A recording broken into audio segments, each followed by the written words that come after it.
ಇವತ್ತು ಸಿದ್ದರಾಮಯ್ಯನವರ ರಾಜೀನಾಮೆ ಬೇಕಾ ನನಗೆ? ಏ ವಿಜೇಂದ್ರ, ಅಶೋಕ, ನಿನಗೆ ರಾಜೀನಾಮೆ ಬೇಕಾ? ಈ ಬಂಡೆ ಸಿದ್ದರಾಮಯ್ಯನ ಜೊತೆ ಇದೆ. ಈ ಮಾತನ್ನ ಈ ಸಂದರ್ಭದಲ್ಲಿ ಹೇಳಲಿಕ್ಕೆ ನಾನು ಬಯಸ್ತಾ ಇದ್ದೇನೆ.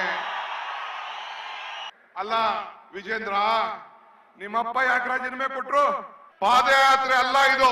ಅವರ ಏನು ಈ ಒಂದು ಪಾದಯಾತ್ರೆ ಮಾಡ್ತಾ ಇದ್ದಾರೆ, ಪಾಪ ವಿಮೋಚನೆ ಯಾತ್ರೆಯನ್ನ ಇವತ್ತು ಮಾಡ್ತಾ ಇದ್ದಾರೆ. ಕುಮಾರಸ್ವಾಮಿ, ನಿನ್ನ ಮುಖಂಡತ್ವದಲ್ಲಿ 19 ಸೀಟ್ ಮಾತ್ರ ಗೆಲ್ತು. ಈ DK ಶಿವಕುಮಾರ್ ಮುಖಂಡತ್ವದಲ್ಲಿ ಅಧ್ಯಕ್ಷತೆಯಲ್ಲಿ 136 ಸೀಟ್ ಗೆದ್ದಿದೆ. ಈ ಬ್ರಿಟಿಷ್ ಅವರು 200 ವರ್ಷ ಆಳಿದ್ರು ಕೂಡ ಈ ಕಾಂಗ್ರೆಸ್ ತೆಗೆದಾಕಕ್ಕಾಗ್ಲಿಲ್ಲ. ಸ್ವಲ್ಪ ತಾಳ್ಮೆಯಿಂದ ಇರೋ. ಕೈ ಮುಗಿತೀನಿ, ಸುಮ್ಮನೆ ಇರಬೇಕು. ಈ ದಿನ ಬ್ರಿಟಿಷರ ವಿರುದ್ಧ ಆಗಸ್ಟ್ 9ನೇ ತಾರೀಕು ಕ್ವಿಟ್ ಇಂಡಿಯಾ ಚಳವಳಿಯನ್ನ ಮಹಾತ್ಮ ಗಾಂಧೀಜಿಯವರ ನಾಯಕತ್ವದಲ್ಲಿ ನಡ್ಕೊಂಡು ಬಂತು. ಅಂದು ಬ್ರಿಟಿಷರ ವಿರುದ್ಧ ಹೋರಾಟವನ್ನು ನಾವು ಮಾಡಿದೋ. ಇದೇ 9ನೇ ತಾರೀಕು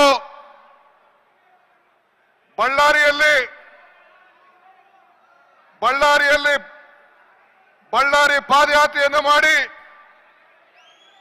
ಗಣಿ ದೊರೆಗಳ ವಿರುದ್ಧ, ಈ ದೇಶದ ಲೂಟಿಯನ್ನ ಹೊಡಿತಾರದ ವಿರುದ್ಧ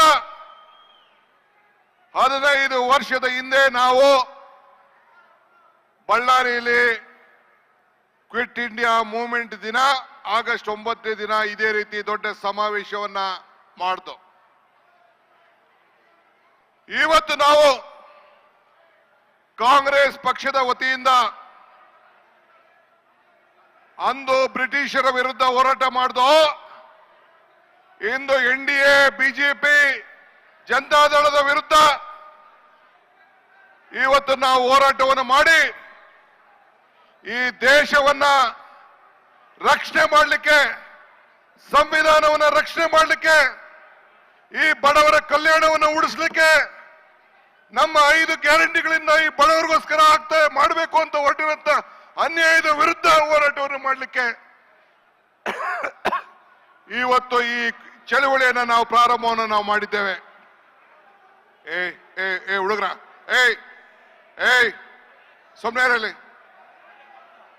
ಸೊಮ್ನೇರಲ್ಲಿ ಕಾರ್ಯಕರ್ತರು, ಆ ಮೀಡಿಯಾ ಅವ್ರು ತೊಂದರೆ ಮಾಡಬೇಡಿ.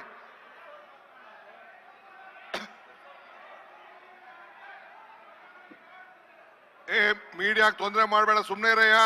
ಅವ್ರು ಹೊರಗಡೆ ಕಳಿಸ್ತಾ ಇದ್ದಾರೆ, ನೀನ್ ಕೈ ಮುಗಿದೀನಿ, ಸುಮ್ನೆ ಇರೋ. ನೀನ್ ಕೈ ಮುಗಿತೀನಿ, ಪಾಪ ಅವರೆಲ್ಲ ಹೊರಗಡೆ ದೇಶಕ್ಕೆ ಕಳಿಸ್ತಾ ಇದ್ದಾರೆ, ಸುಮ್ನೆ ಇರು. ಒಂದು ಈ ಸಂದರ್ಭದಲ್ಲಿ ಹೇಳಲಿಕ್ಕೆ ಬಯಸ್ತಾ ಇದ್ದೇನೆ, ಈ ಪಾದಯಾತ್ರೆ ಜನತಾದಳದವರು, ಬಿಜೆಪಿಯವರು ಸೇರಿ ಮಾಡ್ತಾ ಇದ್ದಾರೆ. ಪಾದಯಾತ್ರೆ ಅಲ್ಲ ಇದು.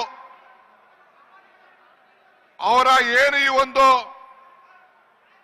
ಪಾದಯಾತ್ರೆ ಮಾಡ್ತಾ ಇದ್ದಾರೆ, ಪಾಪ ವಿಮೋಚನೆ ಯಾತ್ರೆಯನ್ನ ಇವತ್ತು ಮಾಡ್ತಾ ಇದ್ದಾರೆ. ಅದು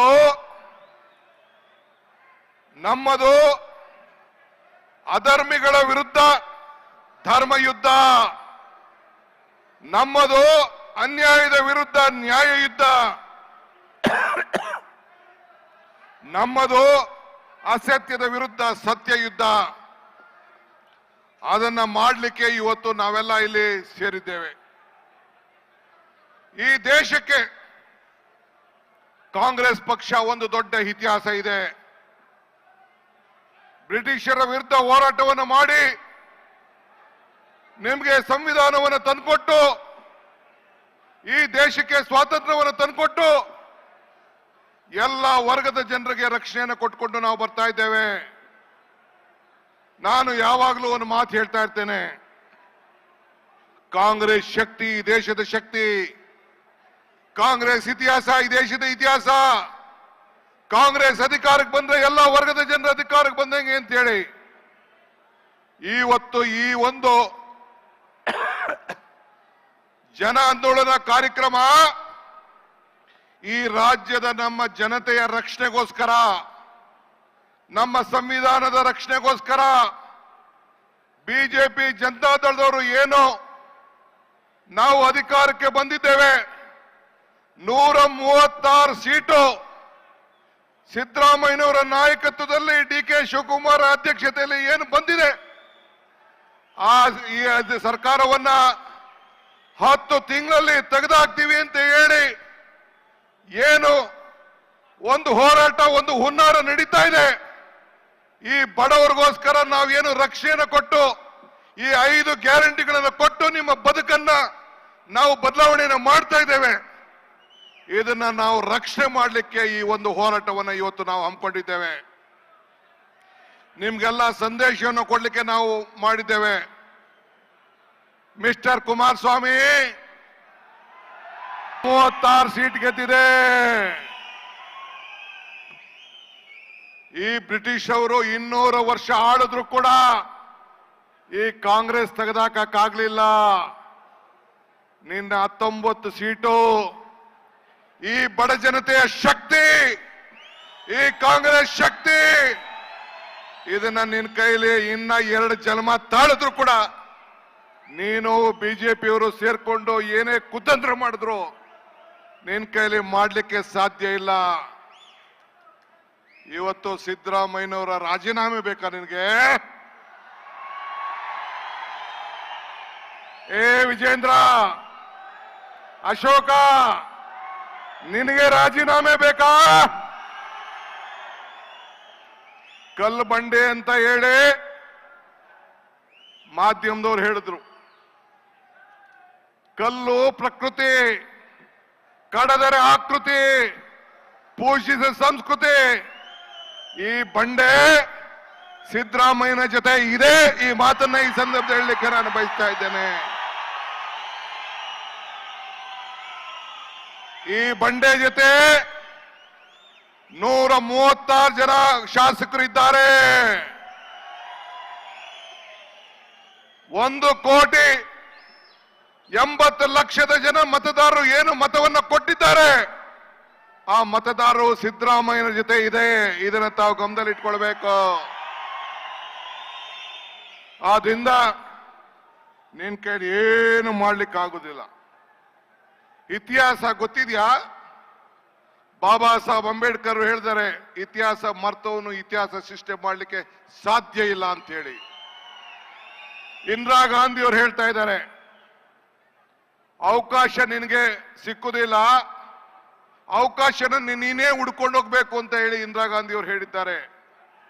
ಹಂಗೆ ನಮ್ಗೆ ಈ ನಿನ್ನ ಪಾಪದ ಯಾತ್ರೆಯನ್ನ, ಪಾಪ ವಿಮೋಚನೆ ಯಾತ್ರೆಯನ್ನ ಮಾಡಿ ನಿಮ್ಗೆಲ್ಲ ಶಕ್ತಿ ತುಂಬುವಂತ ಕೆಲಸನ ಬಿಜೆಪಿಯವರು ಜನತಾದಳವರು ಮಾಡಿಕೊಟ್ರು. ಅದಕ್ಕೆ ಅವ್ರಿಗೊಂದು ಕೋಟಿ ನಮಸ್ಕಾರ ಹೇಳಲಿಕ್ಕೆ ನಾನು ಬಯಸ್ತಾ ಇದ್ದೇನೆ. ಇವತ್ತು ನೀವು ಏನಾರು ಈಗ ಹಿಂದೆ ಸ್ವಾತಂತ್ರ್ಯ ಹೋರಾಟಕ್ಕೋಸ್ಕರ ದಂಡಿ ಯಾತ್ರೆ ನಡೀತು ಕಾಂಗ್ರೆಸ್. ಎಸ್.ಎಂ. ಕೃಷ್ಣರವರು ಕಾವೇರಿಗೋಸ್ಕರ ಪಾದಯಾತ್ರೆ ಮಾಡಿದ್ರು ಮಂಡ್ಯದವರೆಗೂ. ರಾಹುಲ್ ಗಾಂಧಿ ಅವರು ಈ ದೇಶದ ಐಕ್ಯತೆಗೋಸ್ಕರ, ಈ ದೇಶದ ಸಮಗ್ರತೆಗೋಸ್ಕರ, ಈ ಬಡವರಿಗೋಸ್ಕರ, ಬೆಲೆ ಏರಿಕೆಗೋಸ್ಕರ, ಯುವಕರಿಗೋಸ್ಕರ, ಭಾರತವನ್ನ ಒಂದು ಮಾಡ್ಲಿಕ್ಕೋಸ್ಕರ ಕಾಶ್ಮೀರ್, ಕನ್ಯಾಕುಮಾರಿಯಿಂದ ಕಾಶ್ಮೀರವರೆಗೂ ನಡೆದಿದ್ರು. ಇದೇ ಸಿದ್ದರಾಮಯ್ಯನವರು ನಾವೆಲ್ಲ ಕಾಂಗ್ರೆಸ್ಸಿಗರು ಸೇರಿ ಈ ರಾಜ್ಯದ ಸಂಪತ್ತನ್ನ ಲೂಟನ್ನ ತಪ್ಪಿಸ್ಲಿಕ್ಕೋಸ್ಕರ ಬೆಂಗಳೂರಿಂದ ಬಳ್ಳಾರಿವರೆಗೂ ಪಾದಯಾತ್ರೆಯನ್ನು ಮಾಡಿದ್ರು. ಈ ಕಾವೇರಿ ನದಿಯ ರಕ್ಷಣೆಗೋಸ್ಕರ, ಕಾವೇರಿ ಜಲಾನಯ ಪ್ರದೇಶದ ನೀರಿಗೋಸ್ಕರ ಮಂಡ್ಯ, ಮೈಸೂರು, ಚಾಮರಾಜನಗರ, ಹಾಸನ, ಬೆಂಗಳೂರಿನ ಕುಡಿಯೋ ನೀರಿಗೋಸ್ಕರ ಇವತ್ತು ಮೇಕೆದಾಟು ಪಾದಯಾತ್ರೆ ಮಾಡಿದ್ರು.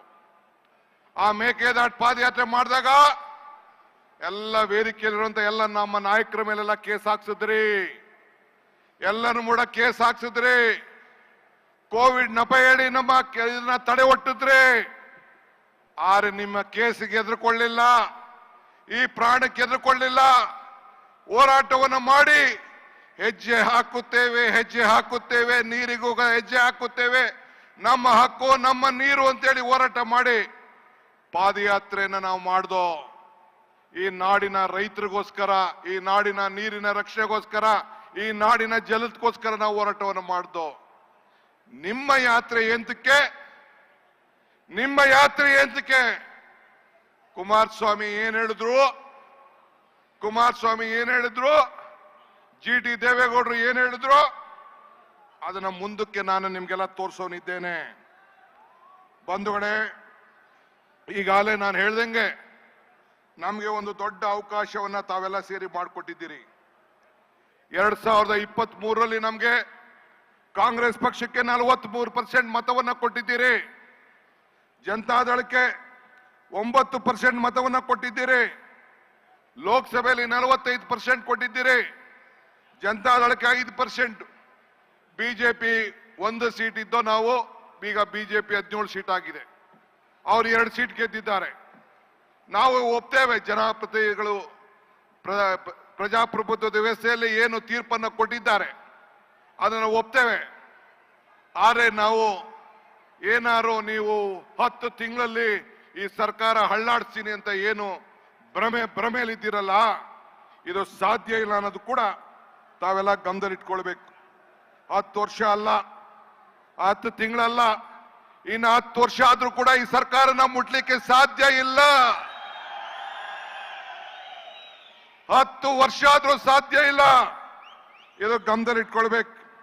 ಇವತ್ತು ಬಂಧುಗಳೇ, ನಾನು ಹೇಳೋದಿಷ್ಟೇ, ಇವತ್ತು ಒಂದು ಮೂಢ ಹಗರಣದ ಗಮನದಲ್ಲಿಟ್ಕೊಂಡು ಮುಖ್ಯಮಂತ್ರಿ ರಾಜೀನಾಮೆ ಕೊಡಬೇಕು ಅಂತ ಹೇಳಿ ಬಂದಿದ್ದೀರಿ. ಏನ್ ಮೂಢ ಹಗರಣ, ಏನ್ ನಡೆದಿದೆ? ನಾವೆಲ್ಲ ಮಾನವೀಯರು.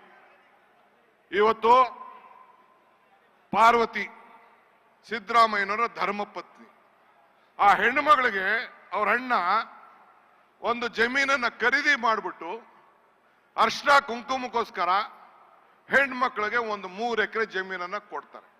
ಬರೀ 3 ಎಕರೆ ಜಮೀನನ್ನ ಕೊಡ್ತಾರೆ. ಮೂಡಾರವರು ಅಕ್ರಮವಾಗಿ ಆ ಜಮೀನನ್ನ ಒತ್ತಾಯಿಸ್ಕೊಳ್ತಾರೆ. ನೀವು ನಿಮ್ಮ ಮನೆ ಹೆಣ್ಮಕ್ಳಿಗೆ, ನಿಮ್ಮ ತಂಗಿದೀರ್ಗೆ, ನಿಮ್ಮ ಅಕ್ಕದಿರ್ಗೆ ಏನೋ ದುಡ್ಡು, ಚಿನ್ನನೋ, ಕಾಸೋ, ಜಮೀನೋ ಕೊಡ್ತೀರಿ. ತನ್ನ ಕುಟುಂಬವನ್ನ ರಕ್ಷಣೆ ಮಾಡ್ಕೊಳ್ಳಿಕ್ಕೆ ಆ ತಾಯಿ ಕಾಪಾಡಿಕೊಂಡು ಕುಡ್ಕೆಯಲ್ಲಿ, ಮಡಕೆಯಲ್ಲಿ, ಬ್ಯಾಂಕಲ್ಲಿ ಇಟ್ಕೊಂಡು ಆ ಮಕ್ಕಳನ್ನ ರಕ್ಷಣೆ ಮಾಡ್ಕೊಳ್ಳಿಕ್ಕೆ ಇರೋದು ನಮ್ಮ ಭಾರತೀಯ ಸಂಸ್ಕೃತಿ, ಅದು ನಮ್ಮ ಧರ್ಮ. ಅದಕ್ಕೆ ಹೆಣ್ಣುಮಗಳು ಆ ಜಮೀನನ್ನ ಇಟ್ಕೊಂಡು ಕಾಪಾಡಿಕೊಂಡು ಬಂದಿರ್ತಾಳೆ.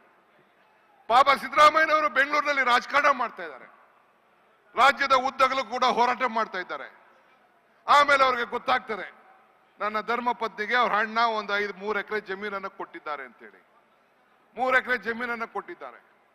ಸರ್ಕಾರದವರು ಒತ್ತುವರಿ ಮಾಡ್ಕೊಂಡಿದ್ದಾರೆ.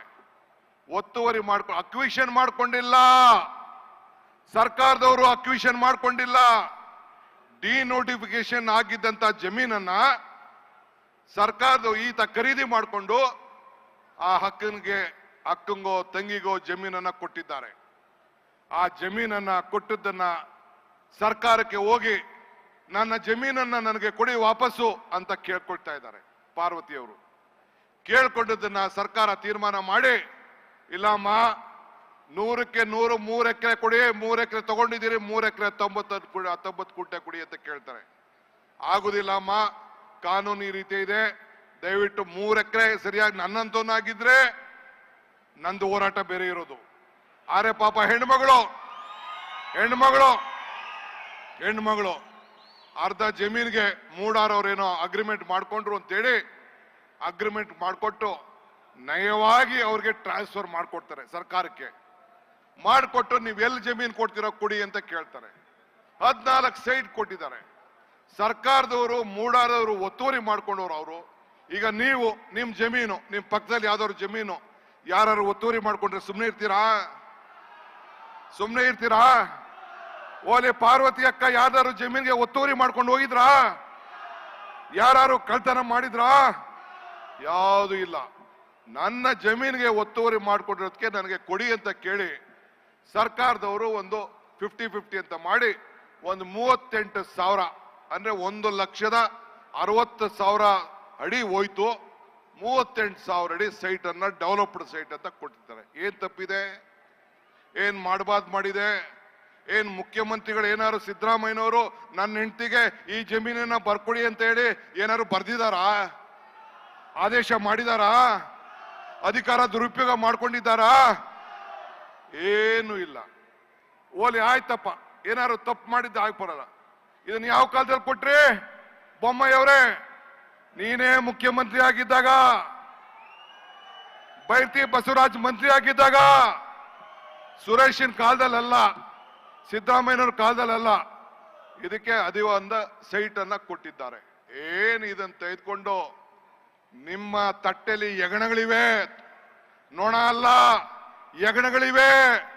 ಆ ಯಗಣ ಈಗ ಇದರಲ್ಲಿ ಅಸೆಂಬ್ಲಿಲಿ ಸಿದ್ದರಾಮಯ್ಯನವರು ಹೇಳಿದ್ರು 25 ಹಗರಣಗಳು, ಬೋವಿ ಹಗರಣ, ಯಡಿಯೂರಪ್ಪನ ಹಗರಣ, PSI ಹಗರಣ, ಹಿಂಗೆ ದೊಡ್ಡ ಪಟ್ಟಿ ಇದೆ. ನಮ್ಮ ಮಂತ್ರಿಗಳು ಕೆಲವೆಲ್ಲ ಪರಮೇಶ್ವರ್ ಅವರೆಲ್ಲ ಕೆಲವು ಬಿಡಿಸಿ ಹೇಳ್ತಾರವೆಲ್ಲ.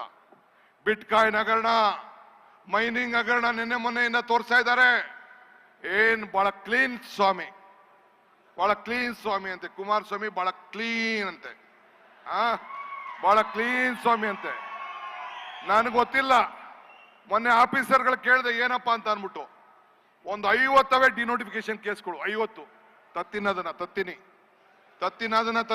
ಅಣ್ಣ, ತತ್ತಿನಿ ಈಗ ಬೇಡ. ಯಾರು ಹೇಳ್ತಾ ಇದ್ರು ಟಿವಿಲಿ, ನನ್ಗೆ ಗೊತ್ತಿಲ್ಲ, ನಾನು ಇನ್ನ ನೋಡ್ಲಿಲ್ಲ. ಇಲ್ಲೇ ನಿಮ್ಮ ಕಡೆ ಹೋರಾಟ ಮಾಡ್ಕೊಂಡು ಬರ್ತಾ ಇದೆ. ಎಲ್ಲ ದೊಡ್ಡ ಗವರ್ನರ್ಗೂ ಬರ್ದವ್ರಂತೆ ಲೋಕಾಯುಕ್ತದವರು. ಅವೆಲ್ಲ ಆಮೇಲೆ ಚರ್ಚೆ ಮಾಡ್ತೀನಿ, ಈಗೆಲ್ಲ ಚರ್ಚೆ ಮಾಡ್ತೀನಿ.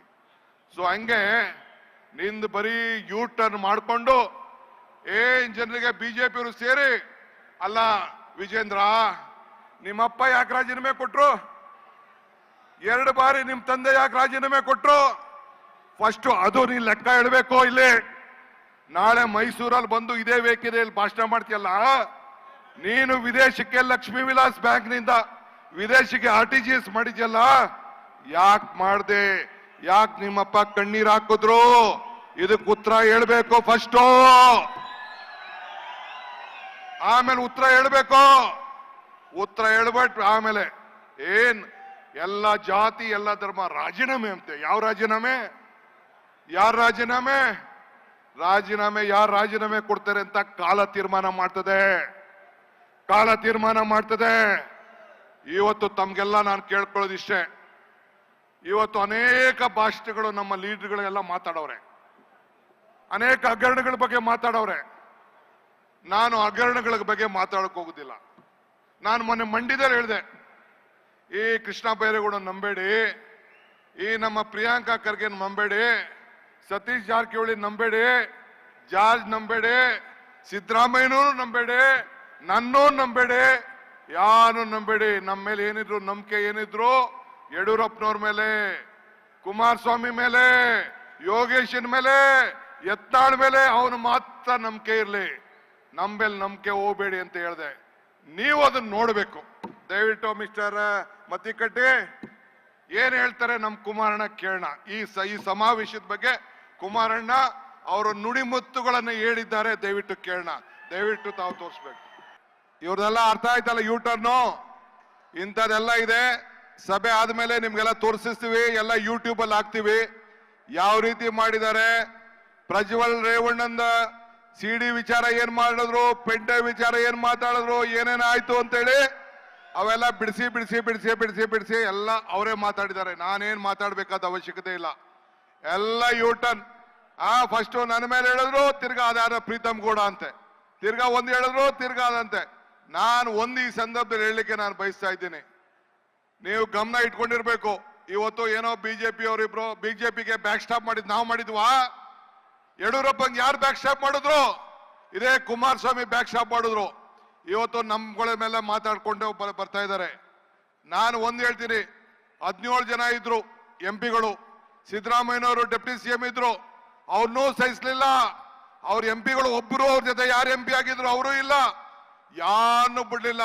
ಅವ್ರ ಮಕ್ಕಳುಗಳಿಗೆ ದಾರಿ ಮಾಡ್ಕೊಳ್ಳೋಕೋಸ್ಕರ ಎಲ್ಲ ಜನತಾದಳದ ಎಲ್ಲ ನಾಯಕರುಗಳನ್ನ ಪಾರ್ಟಿ ಬಿಟ್ಟು ಓಡಿಸಿ ಕುಟುಂಬಕ್ಕೆ ಅನುಕೂಲ ಏನ್ ಮಾಡಬೇಕೋ ಮಾಡ್ಕೊಂಡು ಬಂದ್ರು. ಇದು ಜನತಾದಳದ ಇತಿಹಾಸ.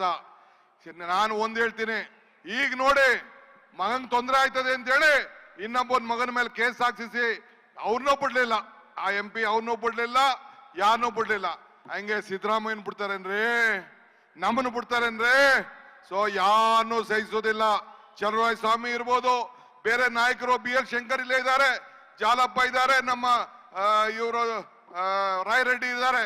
17 ಜನ ಗೆದ್ದಿದ್ರು, ಒಬ್ರು ಕೂಡ ಅವ್ರ ಜೊತೆಲಿಲ್ಲ. ಯಾಕಿಲ್ಲ? ಯಾರು ರಾಜಕಾರಣ ಮಾಡ್ತಾರೆ, ಯಾರು ಬೆಳಿತಾರೆ, ಮುಂದಕ್ಕೆ ನನ್ನ ಕುಟುಂಬಕ್ಕೆ ತೊಂದರೆ ಆಗ್ತದೆ ಅಂತೇಳಿ ಅವ್ರನ್ನ ತೆಗೆದಾಕುವಂತ ಕೆಲಸವನ್ನ ಇವತ್ತು ಮಾಡ್ಕೊಂಡು ಬಂದಿದ್ದಾರೆ. ಆದ್ರೆ ಕೊನೆ ಕಾಲ ಬಂದಿದೆ. ನಾನು ಹೆಚ್ಚಿಗೆ ಏನು ಹೇಳ್ಬೇಕಾದಿಲ್ಲ. ಇನ್ನ ರಾಜ್ಯದ ಮುಖ್ಯಮಂತ್ರಿಗಳು ಮಾತಾಡಬೇಕು. ಒಂದು ತಿಳ್ಕೊಳ್ಳಿ, 2ನೇ ಬಾರಿಗೆ ಕಾಂಗ್ರೆಸ್ ಪಕ್ಷದಿಂದ ಒಬ್ಬ ಹಿಂದುಳಿದ ವರ್ಗದ ನಾಯಕ ಈ ರಾಜ್ಯದ ಮುಖ್ಯಮಂತ್ರಿ ಆಗಿದ್ದಾನೆ. ಇಡೀ ಭಾರತ ನೋಡ್ತಾ ಇದೆ. ಅವ್ರನ್ನ ತೆಗಿಬೇಕು, ಅವ್ರು ಸಂಚು ಮಾಡಬೇಕು, ಅಸೂಯೆಯಿಂದ ಅಧಿಕಾರದಿಂದ ಇಳಿಸಬೇಕು ಅಂತ ಹೇಳಿ ಪ್ರಯತ್ನ ಮಾಡ್ತಾ ಇದ್ದಾರೆ. ಇದು ಸಾಧ್ಯ ಇಲ್ಲ.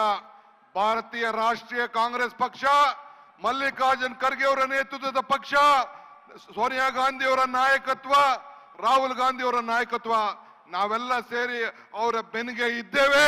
ನೀವೇನು ಮಾಡ್ಲಿಕ್ಕೆ ಸಾಧ್ಯ ಇಲ್ಲ. ನೀವು ಕೂಡ ನಮ್ಮ ಜೊತೆ ಇದ್ದೀರಿ ಅನ್ನೋ ಮಾತನ್ನ ಹೇಳಿ ತಮ್ಮೆಲ್ಲರಿಗೂ ವಂದಿಸಿ, ಮುಖ್ಯಮಂತ್ರಿಗಳು ಪರಮೇಶ್ವರ್ ಇನ್ನ ಮಾತಾಡೋರಿದ್ದಾರೆ. ಒಂದು ಸಂದೇಶ ನಿಮಗೆ, ಇತಿಹಾಸ ಇದೆ. ಮತ್ತೆ ಈ ರಾಜ್ಯದಲ್ಲಿ ಕಾಂಗ್ರೆಸ್ ಸರ್ಕಾರ ತರುವಂತ ಕೆಲಸವನ್ನು ನಾವು ಮಾಡ್ತೇವೆ. ನುಡಿದಂತೆ ನಡೆದಿದ್ದೇವೆ. 5 ಗ್ಯಾರಂಟಿಗಳನ್ನ ಕೊಟ್ಟಿದ್ದೇವೆ. ಇನ್ನ ಮುಂದಕ್ಕೂ ಕೂಡ ನಿಮ್ಮ ಬದುಕಿನಲ್ಲಿ, ಭಾವನೆಗಲ್ಲ, ನಿಮ್ಮ ಬದುಕಿನಲ್ಲಿ ನಾವು ಬದಲಾವಣೆಯನ್ನ ತಂದಿದ್ದೇವೆ. ಹಿಂದೆ ಕಾಂಗ್ರೆಸ್ ಸರ್ಕಾರ ಯಾವ್ದಾದ್ರು ಕಾರ್ಯಕ್ರಮ ಕೊಟ್ಟಿತ್ತಲ್ಲ, ಉಳುನ್ಗೆ ಭೂಮಿ, ಸೈಟು, ಮನೆ, ಯಾವ್ದಾದ್ರು ಕಾರ್ಯಕ್ರಮ, ಓಲ್ಡ್ ಏಜ್ ಪೆನ್ಷನ್ ತೆಗೆದಾಕಾಯ್ತಾ? ಹಂಗೆ ನಮ್ಮ 5 ಗ್ಯಾರಂಟಿಗಳನ್ನ ಯಾರು ಕೂಡ ತೆಗೆದಾಕ್ಲಿಕ್ಕೆ ಸಾಧ್ಯ ಇಲ್ಲ. ಬಿಜೆಪಿ ಅವ್ರ ಕೈಲೂ ಆಗುದಿಲ್ಲ, ನಾವು ತೆಗೆದಾಕೋದಿಲ್ಲ. ಈ ಮಾತನ್ನ ಹೇಳಿ ನಿಮ್ಮ ಜೊತೆ ಇದ್ದೇವೆ ಅನ್ನೋ ಮಾತನ್ನ ಹೇಳಿ ನನ್ನ ಮಾತನ್ನು ಮುಗಿಸ್ತೇನೆ. ಒಂದು, ಆ ತಾಯಿ ಏನು ಚಾಮುಂಡೇಶ್ವರಿ ಇದ್ದಾಳೆ, ಆ ಪಾರ್ವತಿ ದೇವಿ ಅನ್ಯಾಯ ಮಾಡ್ತಾ ಇದ್ದೀರಿ. ಒಬ್ಬ ಮುಖ್ಯಮಂತ್ರಿಗಳ ಹೆಂಡತಿ ಯಾವ ತರ ಮನೆಯಿಂದ ಈಚೆ ಬಂದಿದೆ ಅಂದ್ರೆ, ದೇವಸ್ಥಾನಕ್ಕೆ ಹೋದ್ರು ಕ್ಯೂ ಅಲ್ಲಿ ನಿಂತ್ಕೊಂಡು ಆ ಹೆಣ್ಮಗಳು ದರ್ಶನವನ್ನ ಮಾಡ್ಕೊಂಡು ಬಂದಂತ ಒಬ್ಬ ಹೆಣ್ಮಗಳು. ನಮ್ಮನೆ ಹೆಣ್ಮಕ್ಳಾದ್ರೂ ಕೂಡ ಇವತ್ತು ಬಂದು ನಮ್ಮ ಜೊತೆ ಪ್ರವಾಸ ಮಾಡ್ತಾರೆ. ಮುಖ್ಯಮಂತ್ರಿ ಆದಾಗೂ ಕೂಡ ಒಂದಿನ ಬಂದು ಈಚೆ ಬರಲಿಲ್ಲ. ಅಂತ ಹೆಣ್ಣುಮಗಳ ಬಗ್ಗೆ ತಾವು ಈ ರೀತಿ ಅಧಿಕಾರವನ್ನ ದುರುಪಯೋಗ ಮಾಡ್ಕೊಂಡ್ರು ಅಂತ ಹೇಳಿ ಏನು ಕಳಂಕ ಮಾಡ್ಲಿಕ್ಕೆ ಪ್ರಯತ್ನ ಮಾಡ್ತಾ ಇದ್ದೀರಿ. ಇದು ಸಾಧ್ಯ ಇಲ್ಲ. ಆ ತಾಯಿ ಚಾಮುಂಡಿ ಕ್ಷಮಿಸುವುದಿಲ್ಲ. ಮುಖ್ಯಮಂತ್ರಿಗಳಿಗೆ ಕ್ಷಮಿಸಬಹುದು, ಧರ್ಮಪತ್ನಿಗೆ ಕ್ಷಮಿಸಬಹುದು, ಆ ತಾಯಿ ಚಾಮುಂಡಿ ನಿಮ್ಮನ್ನ ಯಾರು ಕೂಡ ಕ್ಷಮಿಸುವುದಿಲ್ಲ ಅನ್ನೋ ಮಾತನ್ನ ಹೇಳಿ ನನ್ನ ಮಾತನ್ನು ಮುಗಿಸ್ತೇನೆ. ಜೈ ಹಿಂದ್, ಜೈ ಕರ್ನಾಟಕ.